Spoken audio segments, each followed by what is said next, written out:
Samantala, hindi na mapipigilan pa ang pag-unlad ng ating bansa sa tulong ng mga makabagong teknolohiya. Kaya sa isinagawang roundtable discussions ng Department of Science and Technology at ilang organisasyon sa larangan ng siyensya ay pinahayag nila ang importansya ng human machine at energy resources sa manufacturing. Para sa detalye, balitaan mo kami Julius D. Samburo. Kasabay ng patuloy na pag-usad ng panahon ay ang pag-unlad ng ating bansa. Kabi-kabilang mga bagong teknolohiya ang nauuso at naiimbento. Kaya para talakayin ang nagiging kontribusyon ng siyensya ay isang roundtable discussion ang ginanap sa Maynila na pinangunahan ng National Academy of Science and Technology of the Philippines. Layunin nito na ipaalam ang kasalukuyang sitwasyon ng human, machine, and energy resources for manufacturing. Ayon kay former Science and Technology Secretary at ngayon Pangulo ng NASC Philippines, William Padolina, ay kahit may problemang kinahaharap ang sektor na ito, ay malaki pa din ang naibibigay nitong tulong sa bansa dahil sa ilang kontribusyon nito sa mga national accounts o ekonomiya. A very vibrant and active manufacturing sector. It can employ people who have just come from the farm. You train them for a while.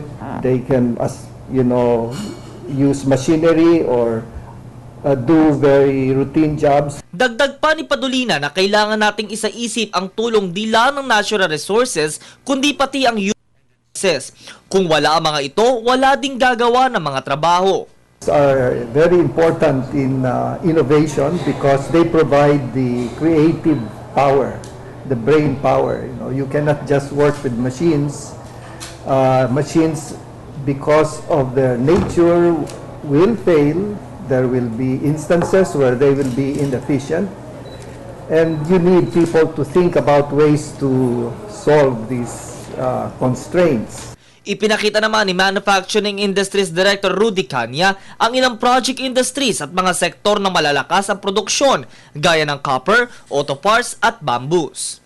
Binigyan din pa ni Padolina na kailangan ng marami pang imbensyon o teknolohiya lalo na sa mga sektor ng transportasyon. Nito lang ay pinasinayaan ni Pangulong Aquino ang AGT monorail sa University of the Philippines na isa sa mga technological advancement ng ating bansa. Probably need to promote what we call the railway system.